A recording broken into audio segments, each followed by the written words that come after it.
सुप्रभात बच्चों, आज हम पढ़ेंगे पाठ 15 सामूहिक प्रयास। वह रात बड़ी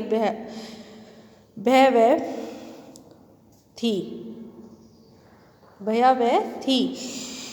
पहाड़ों के ऊपर तूफानी घटाएं घिर आई थी। थोड़ी देर में बिजली कड़कने लगी। फिर इतनी बरसात हुई कि नाले लबालब भर गए और वह नदी में जा मिले। नदी नीचे घाटियों में होती हुई तेजी से बहने लगी। उसके तेज बहाव ने हर चीज को आक्रांत कर दिया। इसी उथल पुथल में एक चट्टान से एक बहुत बड़ा पत्थर टूट गया। कुछ देर तक तो वह तंग पहाड़ी सड़क के ऊपर लटका रहा।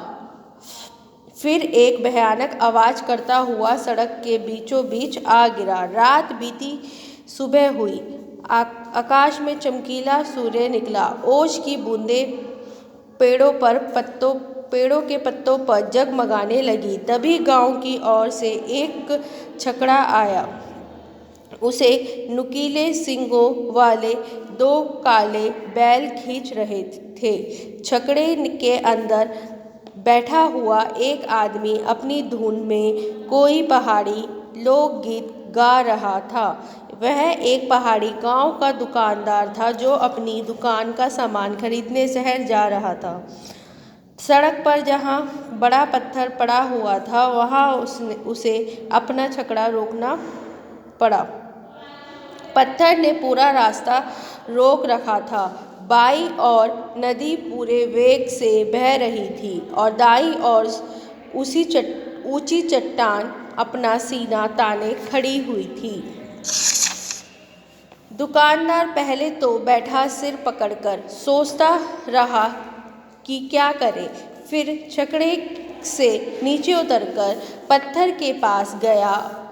उसने पत्थर को हटाने की कोशिश की, लेकिन पत्थर हिला तक नहीं। उसने सोचा कि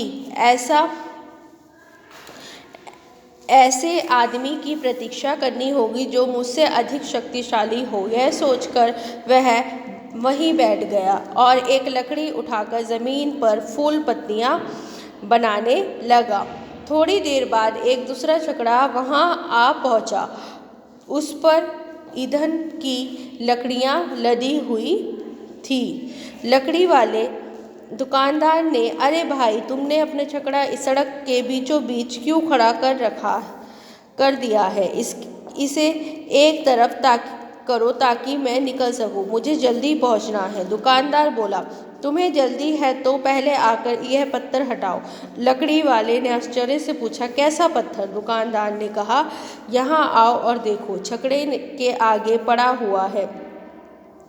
लकड़ी वाले ने नीचे उतरकर पत्थर को देखा और फिर अपनी आस्तीनें चढ़ाकर पत्थर को ढकेलने की कोशिश करने लगा, लेकिन पत्थर नहीं हिला। तब वह सिर हिलाता हुआ, यह अपने वश की बात नहीं।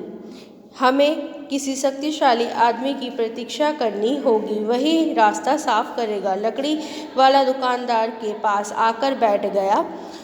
अभी अधिक देर नहीं हुई थी कि एक घोड़ा गाड़ी वाला वहां आ पहुंचा।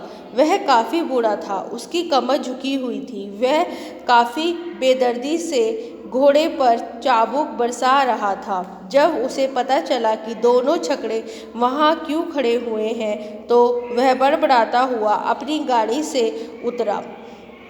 कुछ देर पत्थर के चारों ओर चहलकदमी की और फिर चुपचाप उन दोनों के पास आकर बैठ गया। थोड़ी देर बाद 2 छकड़े और आए। उन पर कंबल और मिट्टी के बर्तन लदे हुए थे। उनके मालिकों को भी बाजार पहुंचने की जल्दी थी। जब उन्हें पता चला कि रास्ता बंद है तो वह बड़े परेशान हुए। समय बीतता रहा। दोपहर हो गई। अब तक वहां एक पूरा काफिला जमा हो चुका था। सब लोग एक एक करके अपनी शक्ति परखते रहे, पर उनमें से कोई भी पत्थर को नहीं हिला सका।